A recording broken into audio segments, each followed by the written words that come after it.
Oh goodness, what do we got here? Oh no, this is our 2013 150 Prado with a 1KD FTV. And if you have or ever plan to replace your injectors, you better have a quick listen to this one. I sent an injector kit to someone recently. He took it into some advanced diesel specialist that isn't that advanced in Cairns to have it installed, and you wouldn't believe it.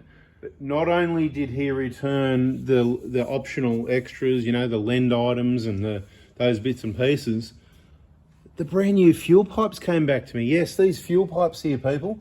If you haven't been watching my videos long, I highly recommend you get on our playlists. So you open up YouTube, you click on 4Before Diesel, opens up our page, and somewhere on that page it'll have playlists, and you go down to the one that says injector information and get patient and listen to all the waffle, because there's so much information there. Maybe I'm better at it now than I used to be. You're going to have to put up with a bit of pain and suffering back then, because there was probably a bit more pointless waffle than there is now.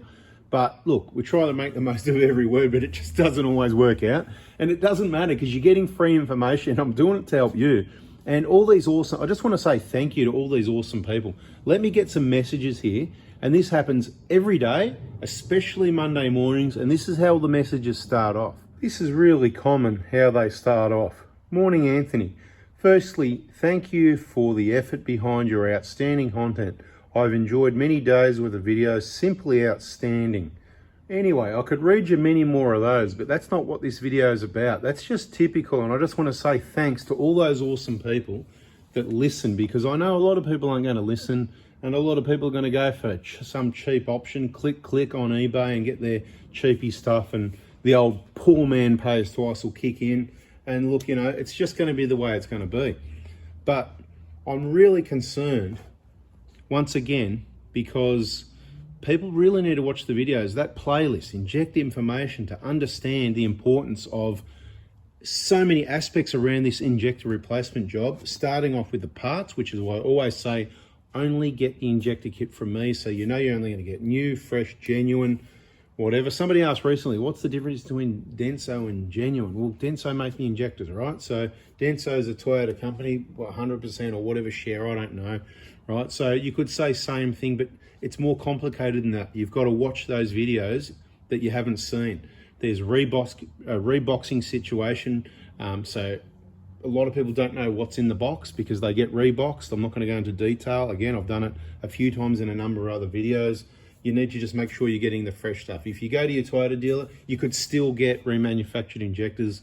If you go to a diesel specialist, you could still get remanufactured injectors. And with the reboxing, mistakes happen as well. Broken injectors and remanufacturers have been in boxes. I've shown in videos where I've received stock. That's why I open, check, make sure there's no damage, repackage so it gets to you safely, which is why we've never had any missing or broken injectors ever in over 10 years sending out injector kits.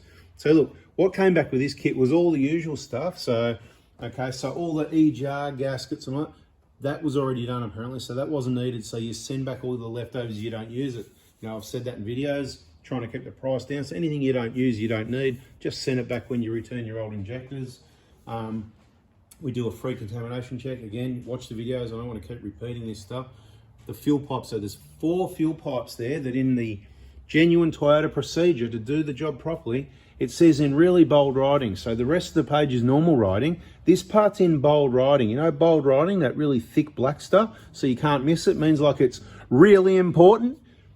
When replacing the injector, you must replace the fuel pipe. Okay, now, again, I'm not going to go into the reasons why in this one. I've got a heap of reasons. Other companies have got their reasons. Each to their own. Do what you're going to do. I'm just here for the people that are going to listen to me. I'm doing my part. Those injectors, is you want new pipes next to your new injectors. Let's just not even go to why. The new pipes, this is, people, what are they called? Let me get, instead of tell you about it, I'm going to show you, right? I'm going to show you, I'm going to bring the message down on the phone. Hopefully you can see it. Right. Who did the installation was my question. So I've just said, just letting you know your package got here, he's given it the thumbs up, right? I said, who did the installation? Glad to hear it got there. Advanced diesel injectors in Cairns. So we're not hanging it on them. It's not what it's about, but we do want to let you know if you take your injector kit to one of these places that might install it for you, they might just give you back your fuel pipes. If you've got to say, hey, these fuel pipes are in the kit because I want you to use them, I mean, how stupid are these people really? I mean, you've provided a kit, there's the injectors, there's the pipes, you're giving me back the new fuel pipes, not the old fuel pipes. I don't know what I said. I say the wrong words. Brand new fuel pipes that were supplied in the kit came back with the returns. Obviously, he doesn't know. He's just, bang, it's back in the box and send it back, whatever, thank you. But I analyse what comes back. I go, hang on, did they return their Molykote, the Ultra Grey, the Dow, the Crowsfoot, the red caps, any extras there, any E-jar gaskets? Hang on a minute. Here it says I won't need the E-jar gaskets. And I say, well, I've packed them already anyway because I packed faster than you told me that, but just send them back, you know, and they don't come back. So, look, simple stuff. You need to watch all the videos. If you do that, you're getting yourself informed. I can help you. If you miss videos, things like this happen, and it's kind of a waste of thousands of dollars. We're talking about a lot of money. I mean, injector kit, about $3,000. There's other companies out there charging over $3,500 for an injector kit that hasn't even got in it what we've got in ours. Ours is more inclusive. I pack the injector kits. I do the injector replacement for over 10 years. I know these engines. If you've got any problems, we've got the VIP group there that you need to get educated to do it yourself. Thousands of people have done the same thing themselves, watching the videos and learning. So you've basically got all the best little apprentices in the world in this VIP group on Facebook that have watched the videos, or at least let's say the best 10 in that group. I'll tell you what, they would be absolute wizards because they do their homework, right? So you're in good hands. It's not you go get your parts and then if you go back to the parts guy and say, hey, oh, you know, he's not going to know. Do you know what I mean? So just get the gear from me. Bloody, you know, it's so frustrating. We're doing this whole program and then things get missed. People spend, so that's what I was saying. $3,000 on an inject kit, ballpark numbers, you know, more or less, whatever. Depends what you want included and all that sort of stuff. But, you know, watch the videos. You'll know exactly how much it is. Read the whole text message. When you text me Monday morning, 7:30, read the whole text message. You got one more Monday to go. Just look up the Victorian school holidays in September. We're closed, so don't bother trying to order or book in or anything for those 2 weeks. Family time, okay? But yeah, bloody fuel pipes. So, you know, and then the labour on top. So how much did you pay, right? How much? We'll have a response momentarily, I think, on the pricing. But it's not so much to pick on. We're not picking on them. I mean, they did this, yes, so they're bad. But there's places all around Australia and the world that will do this. It's not much different anywhere that I can see. I see similar results coming out of all sorts of different, you know, diesel shops, Toyota dealerships, other workshops, other people. Generally, as the VACC has said many years ago when they've been on shows on TV where you get to see them speak, they say things like, your best bet is to find a good small business mechanic, either 1 or 2 person operation. They're your best technicians, right? That's what they've said. They said it years ago, right? And I'd say it's probably more than ever before, because what I see, unfortunately, at the dealerships is the kids at the back, all the older, more experienced mechanics, technicians, whatever you want to call it. Like in a lot of fields, they're gone. The kids are out there. It's just not the same anymore. And I'm happy to share the way I roll. Do things right the first time. Do it clean. Do it right. Learn to do it yourself. Teach your kids. Teach your family. Teach your cousin. Teach your brother. Teach your bloody wife, your girlfriend, whatever. Get on it and really get educated. You're going to have to learn to do things yourself and pass that down the line, because it just seems there's no quality anymore. And what I really love to see is other people that watch my channel that have got a bit of expertise, what they do in their field. A lot of people that bother listening to me, I reckon they're pretty sort of pedantic, organised, wise, self-educating type people. They're going to be pretty smart. If they've got their own business or what they do, they're probably going to be good at it. Not everybody, you know, there's going to be a lot of loose people that are whatever people, but there's going to be a lot of people that are good at what they do. And, you know, get on our Facebook groups and let us know what you can do and what you got to offer, and help some people out with whatever you know about. Anyway, look, the last thing I really want to waffle about in this video is, I don't see it because I don't look for it and I don't bother listening, but a few people keep telling me about this clown that rebuilds engines, and people talk about him on, there's a few people that rebuild engines, right? But you know, you probably know the one, and if you don't, I don't even want to name him. He's not worth naming. I don't want to be naming and shaming, really. I'd just rather work towards what's right. There's someone, he rebuilds engines. you know, pats the pistons like a pet kitten. And you know what? They crack with less than 100,000 Ks. He gives out all the wrong torque specs. He's lost all credibility in my mind, yet people still listen to his rubbish. Look, you know, grain of salt. You know, he probably knows a few things, but he probably makes a lot of mistakes, like the torque specs he's given in the videos. I mean, wouldn't you agree? You know the torque specs. You can look it up yourself on Toyota paperwork. So why would you even listen? Anyway, people are telling me, they say, oh, you know, he's going on about how the injectors aren't the cause of cracked pistons. Well, you know, whatever, mate. Like, you know, you rebuild engines. Why would you be bothering? Why would you be on a campaign even to try and keep telling everyone over and over again that, you know, no, injectors are not the cause? Like, what difference does it make to you? So this is what I'll say to everybody that hung around to the end. I've got an answer for you on the labour as well. Let's just put that in there. $500, right? And he's embarrassed to say now, look, you know, that's cheap. That's the good news. It could have been $1,500, okay? So it was cheap as chips. You get what you pay for, I guess. They did some slap bang job. Sorry, Chris, seriously, sorry that's happened. And we'll have a look over it for you, no charge. And if anything goes up, you know, happens, I'll look after you on the next injector kit. Obviously, it'll be really cheap. So, but I'm not saying it should be okay. Let's hope that, you know, fingers crossed, inlet filters on the injectors and stuff work well, and the pipes weren't too dirty and all that. Anyway, so 500 is what, that was a bit of waste of money there anyway. Could have been worse. Could have been 5 or 6 grand in total. Anyway, back to what was I saying. That's now? Right. So if you waited till the end and you listen to the end and you're one of these wise people, because you do listen to the end, subscribe, turn the bell on, hit the like button, get that done now. Beautiful. Thank you. And this is what you do. If you don't agree with me, unsubscribe and just go and watch whoever's videos you want to listen to, because you can't be listening to different people with different opinions, because just you'll get confused, right? I show evidence, right? Really, I mean, I show a lot of evidence as to what happens. We've got a Toyota document that you've got access to in the VIP group and probably on our Facebook groups like Oz Proto Crew in the files. I've posted it heaps of time. You need to be hanging around, pressing like and all that so you don't miss these things. And if you miss it, you can either take my word for it. I don't lie, I can't lie. It's just simple. I just tell you to the best of my knowledge and recollection, and it's pretty bloody good. It's not like Daniel Andrews. Anyway, the point is, right, unsubscribe, go listen to his crap. And then when you crack a piston, just get a rebuilt engine and just leave the old injectors in there, right? Just do that, right? So that's your choice. There's your cheap engine, 6 or 7 grand. You just use the old injectors. And if he says, hang on, you want new injectors? You say, well, hang on a minute. It's not, the injectors are not the cause, right? I bet you he'll change his tune then, won't he? Anyway, or you can just not listen to that cracker anymore. And you can listen to me, subscribe, turn the bell on and be happy, and don't listen to anyone else's crap. As soon as they start talking about 1KDs, just turn it off, because they're just dribbling. I don't know. I think somebody's put him up to it, okay? You know, like, what are you, trying to unsell injectors or something because there's a shortage? There's only shortages because I got them all. Anyway, right, so, or the other option is you do what thousands of people have done and followed my advice. If you follow it to the letter from the start with a 0K engine, you won't crack a piston if you followed my advice.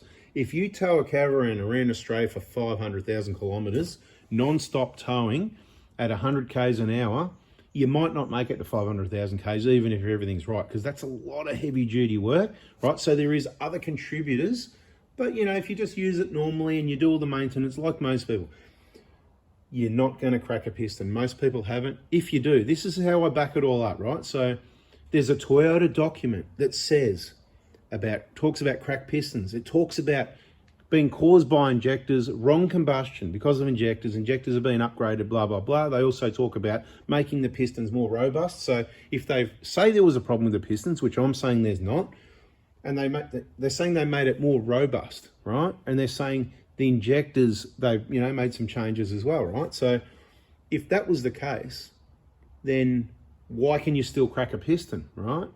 There was nothing wrong with the pistons in the first place.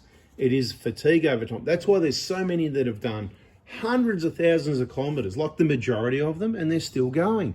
You've kind of got to be really unlucky. Now, all the engines we do, which is not many, we're not chasing to do engines. We just, if somebody wants it done right the first time, that's what we do. It's the majority is people not in the VIP or the whole VIP group, the whole client group, the whole Facebook, and all the regulars that follow the advice Generally, it's not them. And if it is one of them, it's because they purchased the car with 250, 300K or some high kilometre thing, or it had a remap they didn't know about, or it had a chip and they didn't realise how bad it was.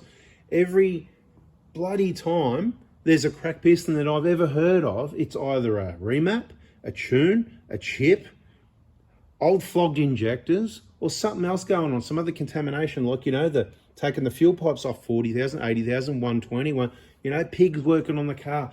Things are not running right, like there's always reasons, and it just doesn't happen that often. But for over 10 years, I've been hearing about it, and there's always been a reason for every single one I've heard of. So I'm not going to stand here and say whether it was or wasn't the injectors.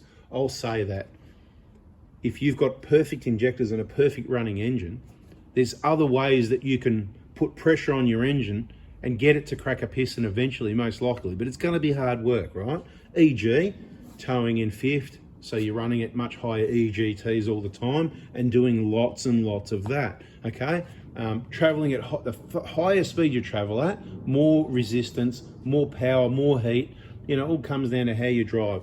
Bull bars, lights, blocking airflow, and all the other aftermarket accessories, blocking airflow, bash plates, extra weight, bigger tires, flat tires, wind resistance, everything hanging off the car. It's all contributors, 100%.